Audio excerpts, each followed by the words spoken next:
Welcome to Smart Poker Study, the podcast dedicated to helping you earn more money, study more effectively, and be 1% better every day. I'm your host, Sky Matsuhashi. In last week's episode number 247, I discussed the 3 most important training strategies that micro-stakes players must do. It's poker study time, y'all! So thank you very much for sharing the show with your friends. Thank you very much for maybe subscribing in YouTube or in your favorite podcasting app, whatever it is that you use. Thank you very much. I appreciate it. And speaking of appreciation, Robert Paul and Bradley Jansen are my newest insiders. I appreciate the two of you, Robert and Bradley, so very much. Thank you, thank you, thank you. So you are showing me with your monthly support on Patreon, that's patreon.com/smartpokerstudy, you're showing me that you love the show and that you want it to keep on keeping on. So I appreciate it. If you would also like to see the show keep on keeping on, just go to patreon.com/smartpokerstudy to choose the level of support that you are most comfortable with, and then begin that support. And of course, with another month coming just around the corner, August, there's going to be some brand new Patreon podcast and Patreon training video rewards coming out soon. So once again, to start your support, patreon.com/smartpokerstudy. Alrighty, welcome to the 4th episode in the month of micro stakes. Today, I'm talking about folding. But first, the challenge. Challenge! Here's my challenge to you for this episode. Stop calling when you know you are beat. You often do it in hopes that your one pair hand is good or that your opponent is bluffing. When signs point to your hand being beat, just fold and avoid giving value to your opponents. You've made these losing calls way too many times, and for the sake of your bankroll and your sanity, stop it. Now it's your turn to take action and do something positive for your poker game. Oh, that's it now. Get out there and be somebody. Go write a book. Well, please visit the show notes page for everything I discussed today, along with plenty of screenshots and links at www.smartpokerstudy.com/pod248. And while you're there, you should sign up for the weekly boost for exclusive poker strategy direct to your inbox, as well as the occasional special offer. Okay, let's do it! Gambate! And now for our feature presentation. So we all know that aggression wins in poker, but what does that mean for the passive play of calling? Well, just the opposite. Calling does not win in poker, at least in the long run it doesn't. Calling is simply hopeful poker. You're hoping to win at showdown or hoping that you hit a strong hand on the next street. Aggression, on the other hand, with bets and raises instead of calls, that gives you an additional way to win the pot by getting your opponent to fold right now. This episode isn't going to be about turning calls into raises, though, to get those folds. I'm talking about turning calls into good folds in order to save you valuable chips. So what is a good fold? A good fold is one that saves you money. And here are some common examples, and you've all been in these situations 100 times, right? Maybe folding when you know your hand is inferior, no matter the strength of your hand. That's a good fold. Also, folding when you know you just cannot bluff them off their hand, either now or later on. Or maybe mucking your hand when you're unsure of the situation. Of course, another good fold is folding when they're charging you too much to draw to your hand. And lastly, another good fold is folding in order to avoid a worse situation in a bigger pot later on. One of my favorite sayings is, "A penny saved is a penny earned." And that's true in life, it's true in business, and it's also true in poker. Here's another saying I like. The longer you stay in pots with no hand, the longer you stay in the micros. Now, the people that stay in pots far too long, they're often the mark at the poker table. You know, that's the player that you're trying to target, right? These marks are mostly the fish. They're the ones you're always trying to play hands against because they just call too frequently and they give too much value. And that's what makes a fish a fish. It's all the calling that they do. They call too often pre-flop because they just can't give up their blinds, they love seeing flops, or it's suited. And they call too often post-flop because they have some kind of showdown value. Maybe they're on a draw, maybe they don't understand the strength of their hand, or they just don't want to be bluffed again. The fish don't put enough thought into their calls, and many of them treat calling as a default. They just don't really consider what their call means. And that's why they stay in the microstakes for far too long. Their calls are constantly negative EV, so they're giving money to their betting and raising opponents. Now, most of the time, our bad calls are with either a draw or some sort of weak showdown-worthy hand, like one single pair. For the rest of this podcast, I'm going to discuss folding pairs or better when you know your beat. Folding draws, that's relatively easy, especially once you understand and practice that ounce and odds math, so I'll save that for a future episode. Now, calling with a worse made hand is where we lose most of our money, and these are some common situations, right? Calling with top pair versus a two-pair hand. We've all done that. Calling with ace-king on the ace-7 XXX board, and the villain has ace-7 for two-pair to beat our ace-king, right? Another example is calling with second pair versus a bluffer. You know they love to bluff, so you just decide to call and you pray that you're good. Also, calling with a weaker flush happens, and calling with a flopped straight versus a rivered flush. We do that all the time. We just don't want to believe that they went runner to hit their flush. And one last one, calling with a set versus a straight or better. When you flop that set of fives, it's so tough to give it up when the third straight card, the fourth straight card, or even that three flush comes on the board. If you watch televised poker, the most exciting moments are the big bluffs or the crazy suckouts or somebody getting fooled like into bluff shoving against them, right? But folding, that's never glamorous. There's nothing exciting there, except if you're the person pulling off a great bluff. On the other side of the coin, the guy that folds, no big deal. He just folded versus a bluff. But winning poker is folding poker. It's not glamorous, but it is winning for sure. And let's just think about pre-flop first. I ran a report in Poker Tracker 4 to find winning players with over 3,000 hands in my database.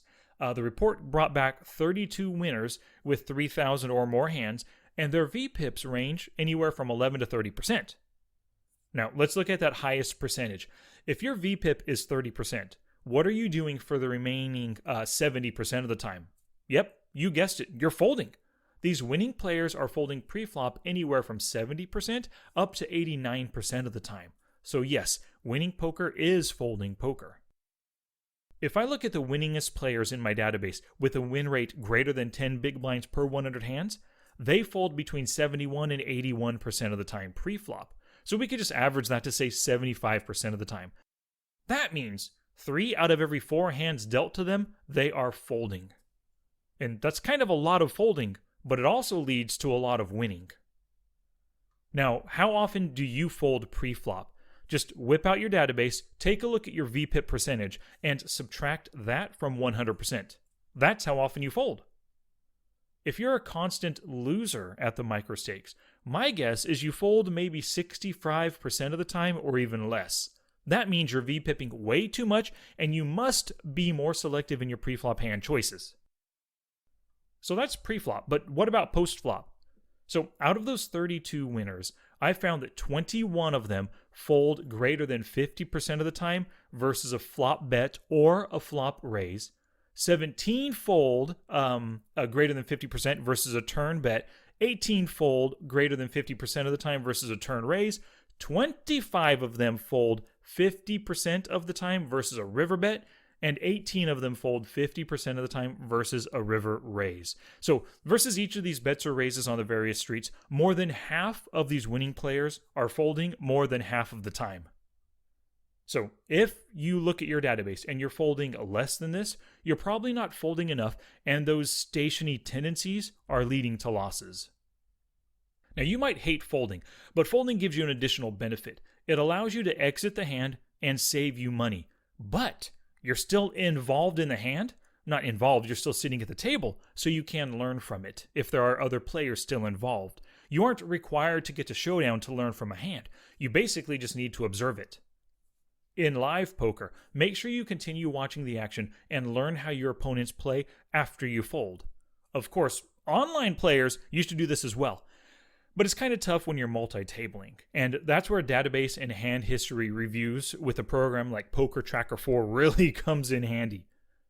It saves the details of every single hand for you when you're playing, so you can move on to the next table and ignore that prior hand. All you need to do is take the time to review your database in a study session and do some hand reading exercises to learn from those showdown hands that you folded. And just after the break, I'll hit you with 3 common calling mistakes.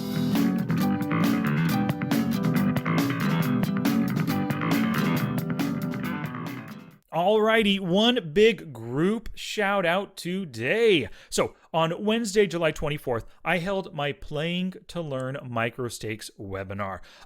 It was really good stuff. Actually, I haven't held it yet at the time of this recording. It's the day of the webinar, haven't held it. But, it's like 60 slides long. It's going to be a really long, really detailed, information-packed and action-packed webinar as well.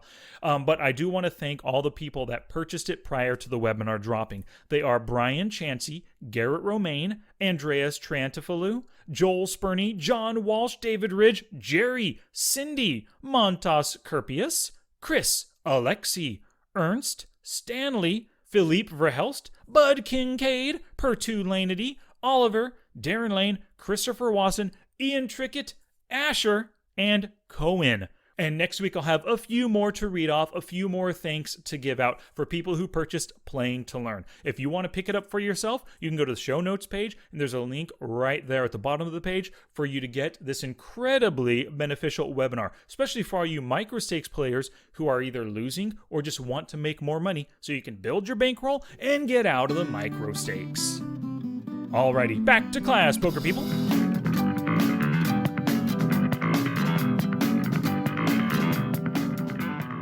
So here's a question for you. When are you going to finally learn to fold? So you know that you've made the same type of mistaken call over and over again. And I don't mean like a mistaken call like you misclicked, right? No. You made a call that you should not have made.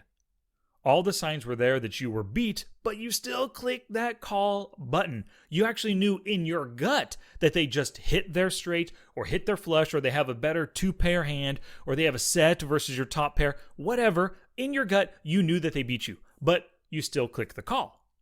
Now, how did you know that you were beat?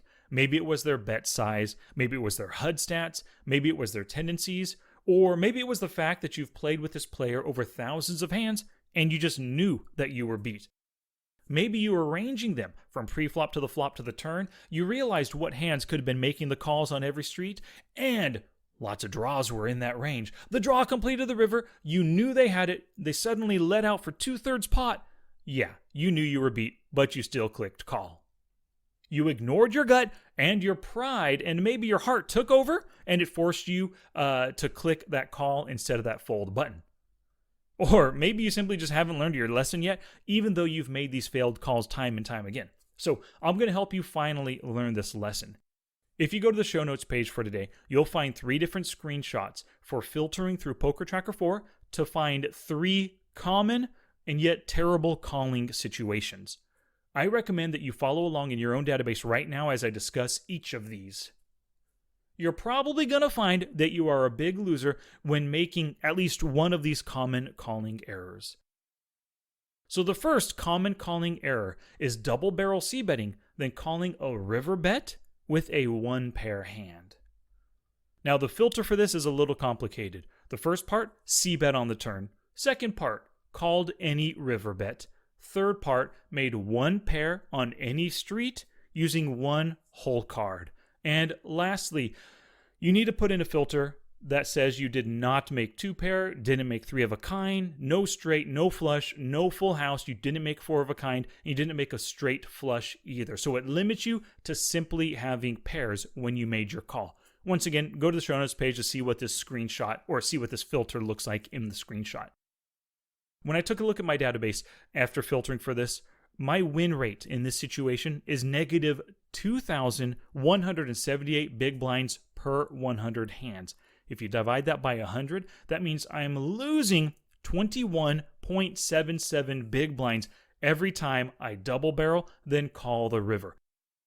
This is a sure sign that players, if we look at the opposite side, right? I double barreled and then called. That means they called a double barrel and then they decided to lead out. Players do that most of the time with some kind of a draw, or they're slow playing a big hand. Finally, when the river comes, they don't want to check and miss out on value. So, of course, they choose to bet, hoping that you call. It's a really common losing situation. I highly recommend that this is the first one that you go into your Poker Tracker 4 database, filter for, and see if you are losing here when double barreling, then calling the river. The second common calling mistake is betting, then calling a raise on the turn. So, very simple filter for this one. You just make any turn bet, and then you add to it, you called a turn 2 bet, which is the first raise. Now, when I did this for my own database, I was negative 434 big blinds per 100 hands. So it wasn't the worst win rates I've ever seen. But basically it means every time I bet the turn and call a raise, I'm losing 4.3 big blinds on average. Not the best of situations. Now, when I ran this, the worst win rates were in the earliest positions. Small blind, big blind, EP, and MP. And it makes sense because that's where I'm probably betting and then calling from out of position. So it's really worth it, or it would be really worth it if I spent some time and dove into these positions to see what kind of mistakes I'm calling when it's out of position. But you can run that first filter, bet the turn, call the raise, but make a little tweak to it. Do a new filter for bet turn, and then you made the 3 bet on the turn. So bet and then re-raised them. When I ran this filter, I was at positive 1,442 big blinds per 100 hands. That means that, when I'm betting and calling, losing a ton of money. But betting and raising, whether it's betting and raising for value or potentially as a bluff sometimes, I'm making money. So it might be a good idea to turn some of those calls, or bets and then calls, turn them into bet and then raises, or bet and then folding hands. The final filter is a little pre-flop one. Now, I mentioned earlier the rest of the podcast is going to be post-flop talk, but this is, out of all my students, and for myself for the longest time, this was the worst mistake I was making pre-flop. It is when you 2-bet, and then you call a 3-bet with pocket pairs, suited connectors, and suited gappers.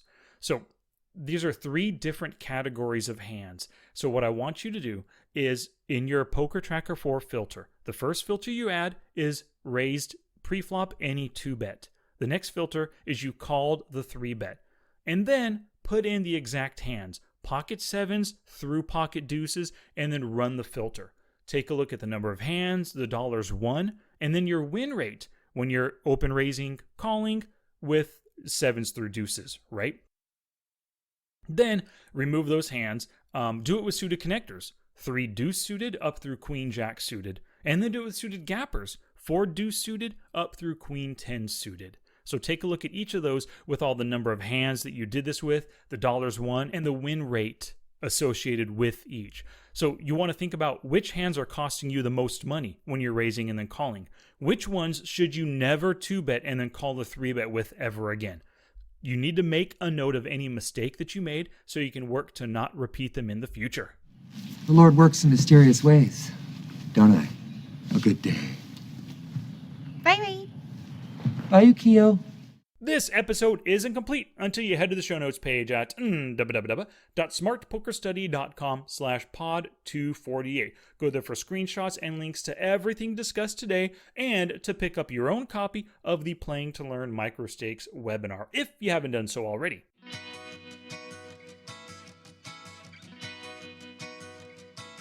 Well, thank you so much for listening today. If you enjoyed this episode, please tell a friend or leave a glowing 5-star review on your favorite podcatching app. And if you have any questions, send me an email, sky@smartpokerstudy.com.